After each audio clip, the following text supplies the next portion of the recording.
Ако мъжете могат да прекарват часове, майсторейки нещо по колата си, то защо дамите да не използват това време също да направят нещо с собствените си ръце, което после да се превърне в красив и елегантен аксесуар.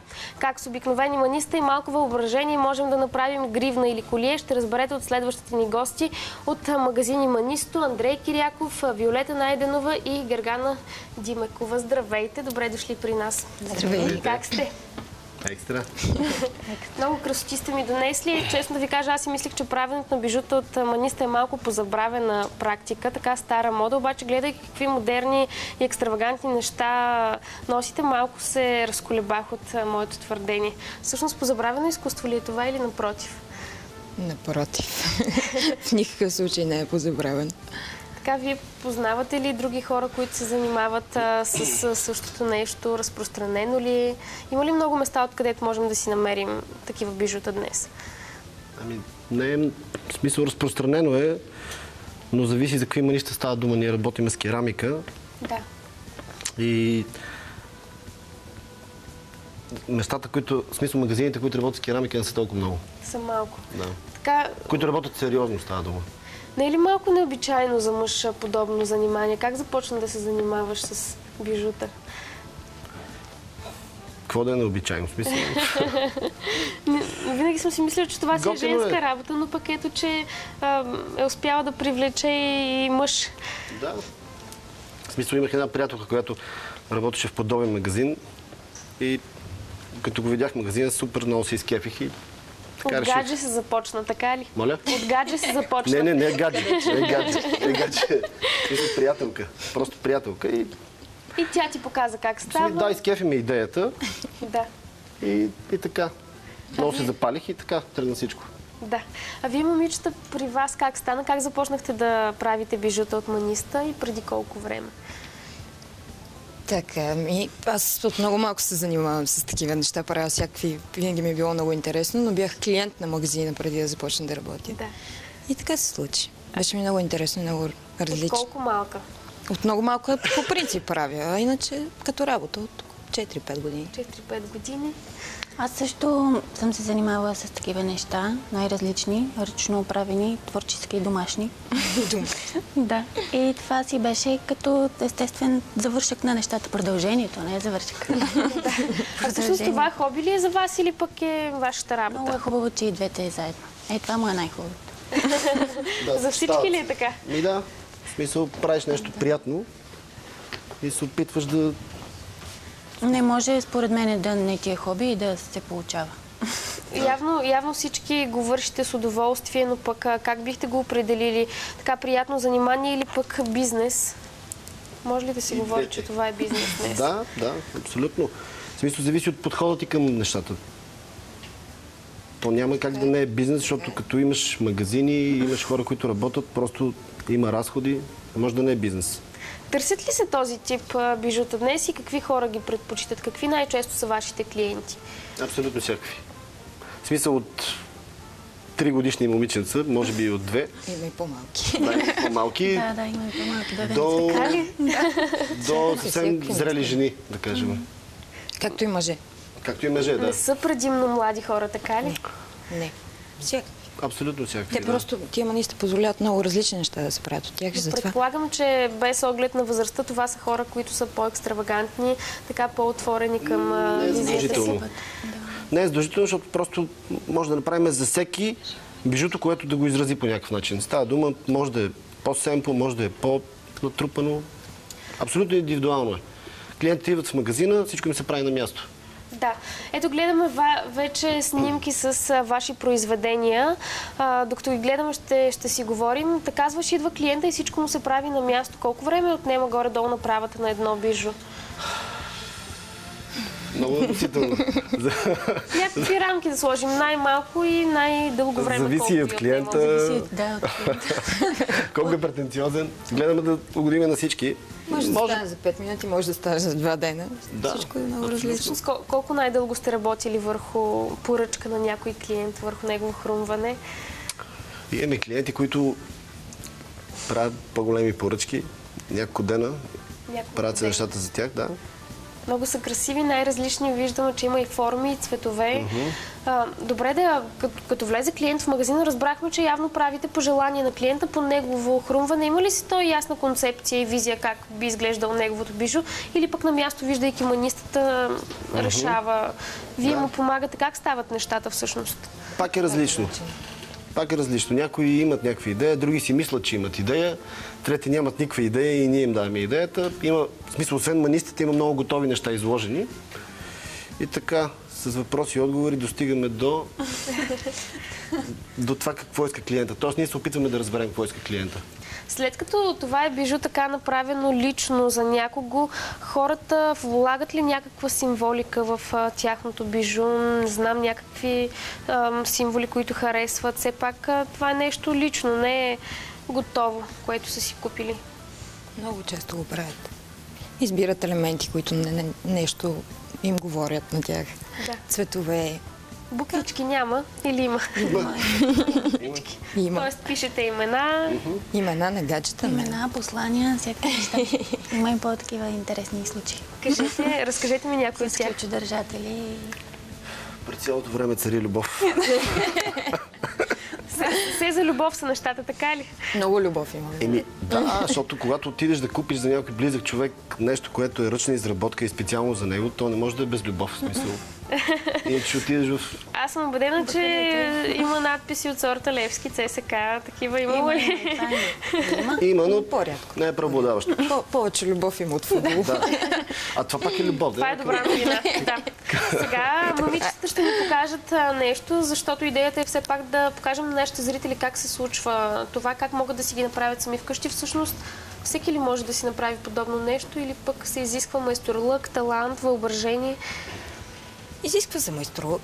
Всеки може да си направи, да се опита да си направи нещо, да се научи с времето да прави. Но зависи какво е. Има много сложни неща, които... Като всяко нещо, когато вече е измислено, когато го видиш, има някаква вероятност да можеш сам да си го направиш. Не е сигурно, но има някаква вероятност да можеш сам да си го направиш. И като Трудно всяко е нещо... да ти хрумне и да се сетиш за техника, така ли? Не мога да го определим като трудно. В смисъл, то като ти хрумне на тебе, не ти е трудно, че ти е хрумнало. По-скоро хрумва ти, правиш го и не знам, има хора, които могат, примерно има клиенти, които имат също отношение и могат да си направят някои неща, не всичко. Ама като всяко едно нещо, което е творческо, нали, отстрани изглежда лесно. Да. А всъщност не е толкова лесно. Да, то всъщност за нас не ни е трудно, защото ни е приятно да го правим и не идва отвътре. Разбира се, аз си мисля, че е едно много така релаксиращо занимание. Така ли? Да. Така, кажете ни преди да започнете какво сте решили да направите и да проследяваме всяка една стъпка, който иска да опита сам вкъщи да си го направи. Първо, от кой ще започнем? Хайде от Гери. Колие ще правиме. Да, какво си взела? Какво е това? Някаква кожена... Много красиви топченца. С отблясъци. Керамика, да. Цветни керамични топчета си подготвила. Естествена кожа. Естествена кожа. Колко? Материал и седи много елегантно. На два слоя, или? Ами да, има 2 по 1 метър и една 50 сантиметра, която ще върви в средата. Ще има малко плетка. Изглежда ми сложно. Вече. Да. И малко. И така, откъде започваш? От средата. От средата. Добре, няма да те разпитвам, сложно ми звучи. Работи си да видим какво ще излезе накрая. Не е сложно, защото топченца кожа, възелчета и това е. Да. Ето, казахме на тебе, ти е простичко. Това от тези семпли бижута, които накрая изглеждат много добре. Много ефектно. Да. Виолета какво прави? Аз правя пак коленце. Ти си избрала много цветни... Многолетни неща. Многолетни И неща. в лято все пак, нали? И все пак идва Да не такова би да го лято. направи вече. Не, чак се започвам. Няма ли да ме научите и мен нещо да... Ето, виж сега. Хващаме го, прекарваш канапчето през цветенцето и правим едно възълче. Всичките канапчета, т.е. те са няколко. Те са 3 броя. Да. И вече като направим възълчетата, ще станат 6. Това някакъв сложен възел ли? Абе, не е много лесно. Той трябва да се подреди, за да стане красив. Да, освен цветето, ще има ли нещо друго на твоето бижу? Ще има, да. Още Сега ще видиш. си приготвила отново цветни Добре, ще ви оставя да работите. Само кажете, ако си правим вкъщи подобно бижу, как да преценим колко дълга връв да вземем? Най-добре е да се консултират хората с нас. Да. Си купат материалите. Да, и кажат, искам да си направя еди какво си коле, и ние ти казваме, добре, за това ще ти трябва толкова, малко ентусиазъм. И все пак ти си приготвила 1 метър, а ти? 2 пъти по 1 и пъти Аз по съм 1. приготвила 3 по метър и половина. Да, метър и половина относително. Това ще е по-дълго коле. Как се случва по-често? Хората идват, за да им направите бижу, да си купят готово бижу или пък да си купят материали, за да си го направят сами? По-често си купуват готови бижута. Да.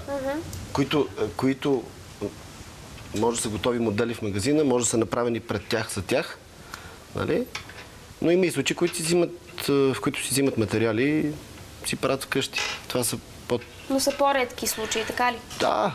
Това са хора, които имат така отношение към по-творческо отношение, нали? Искат сами да си направят нещо. И в последствие не щеш ли стават членове на вашия екип? Не е изключено. Нали виждаш? Стига да се впишат така в концепцията и въобще да си паснем, защото в крайна сметка... Какви бижута правите най-често? Гривни, колиета, обици? Всъщност обици има ли? Да. Да. Сега ще ви покажа. Ето. Така, какво правите най-често? Аз ще покажа. Чакай да си избера нещо, което ми харесва. Ето обици. Ето ги обиците. Много са красиви. Те са някаква сложна плетка. Да, от естествена кожа. От естествена кожа. И металчета. Много са красиви. Всичко е много цветно, екстравагантно. Така, какво правите най-често, не ми отговори? Ами... Нямаме статистика нещо да се прави повече от друго. В смисъл, в общи линии всичко. Често някой, ако си хареса колие, правиме към него обици или гривна, за да стане комплект, така че няма само едно нещо. Точно. И какво хората, като дойдат веднъж, вероятно така Идват после пак. започват да ги харесват, да пристрастяват се и това е. Добре, виждам много така наистина цветни неща, различни като концепция, като модели. Откъде ви хрумват идеите за бижутата? Това е труден въпрос. И все пак... Откъде ви хрумват идеите? Не знам, Откъде ни хрумват идеите? такива неща. Как се вдъхновявате за работа? Всичко може да те вдъхнови. Всъщност. В смисъл, може да се събудиш сутринта и... Пълен си идеи. Сънувал нещо. Събужда си и ти е креативно. Друг ден може да не ти е. Няма... Кой я измисли сега тази гасеница? Нали гасеница е това? Ами, много клиенти така я нарекоха и окей, гасеница. Много е готина. Да. Ами, кой е измислил, не знам. Кой е измислил? Добре де... Някой от колите. Някой от екипмани. Казвате, че ви хрумват така в най-различни неща, се вдъхновявате и ви хрумват идеи, но пък съобразявате ли се с това какво е модерно в момента? Кои цветове са модерни, може би ще са по-търсени според дрехите, които носят хората, кои форми? Разбира се, че се съобразяваме. Примерно това лято ще бъдат модерни и ярките цветове, такива неонови ярки цветове. Разбира се, че се съобразяваме. Хората си купуват такива дрехи и имат нужда от аксесуари за тях. Ето, че гледаме още снимки с ваши бижута. Това са гривни.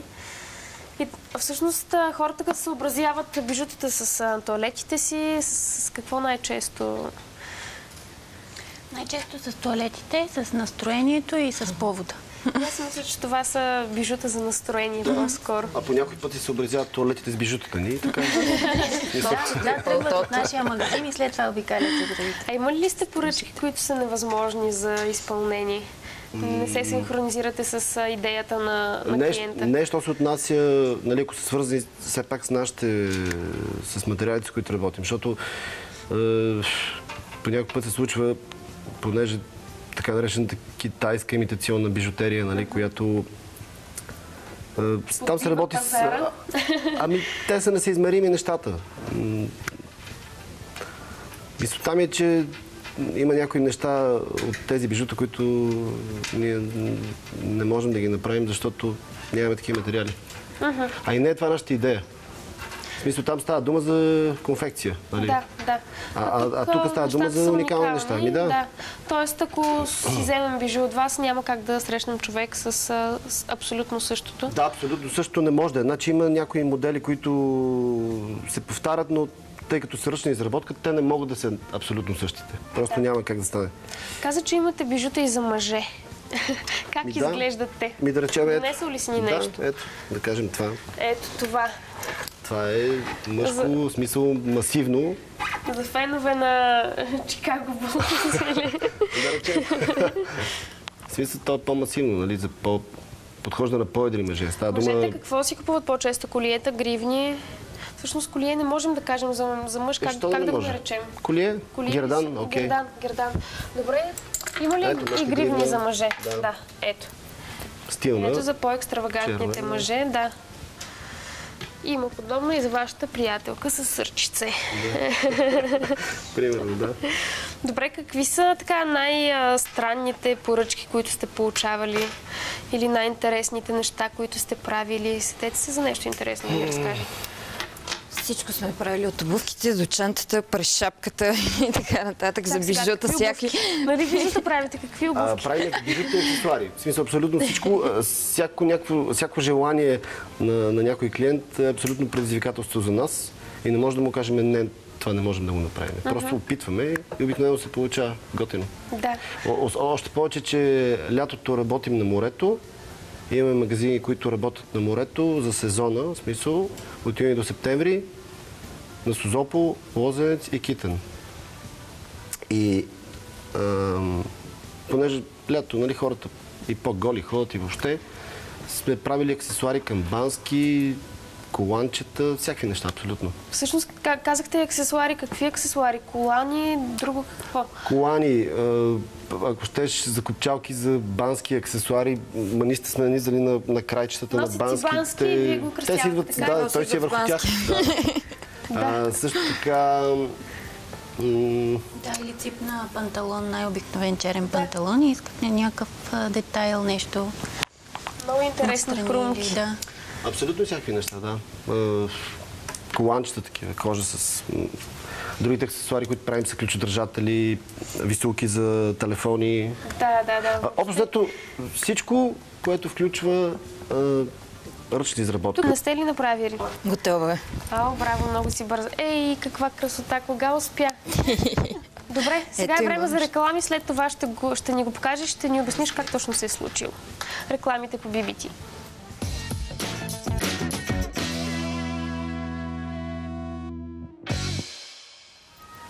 Говорим си за красиви бижута от Маниста и ви показваме как да си ги направите сами. Вече имаме 2 готови бижута, изработени за около 10 на минути, даже може би и по-малко. Кое ще покажем първо? Хайде, Вили, твоето да покажем. Цветно, красиво, лятно. Ето, показваме го. И кукленско и дълго, да. Добре, видяхме в началото как сложи цветето, но обясни ни как са случили другите неща набързо. Набързо? Канапчето преминава през едното ушенце на цветенцето, за да може да го задържи. И след което надолу се подреждат останалите маниста. Които са с различна дължина. С различна дължина задължително, за да може да има този ефект. Да, много интересно. Звучи ми лесно, като казваш сега как си го направила. Но виждайки го, не ми изглежда така. Ти готова ли си, Гери? Почти само една закопчалчица и е готова. Хайде без закопчалка ще го покажем, защото няма време. Ето го. И това е много красиво. Това обаче ми изглежда много сложно. Как си ги плела тези неща? Има много от лежерна плетчица. Мога да ти покажа, ако искаш с една друга кожа. Много е красиво. Не знам, някакви възели. Виж колко е лесно. Добре, искам... Да. Ето, хоп-хоп и готово. Хоп-хоп. Искам само да питам, ако вече имаме готово бижу, но пък в един момент ни омръзне и искаме да го променим, може ли това да се случи? Може да. Има ли такива случаи да прекроявате бижута? Абсолютно. Редовно. Добре, значи можем да му дадем и нов живот. Да го освежим. Абсолютно, да. Да бъде по-дълго, да бъде по-късно. Цялостната ни концепция е всичко, което е в магазина, да е изработено с ръцете ни. В смисъл, няма неща, които... Ръчна изработка. Абсолютно. Включително до картичките за подарък, опаковане на подаръци. Абсолютно от до. Така, има ли в случаи, в които след като сте направили нещо от сърце, трудно се разделяте с него, не искате да го продавате? Има. Редовно. Това не ми звучи като бизнес. Добре, много ви благодаря, че ми бяхте на гости. Правите страхотни неща. Успех ви пожелавам. И ние благодарим.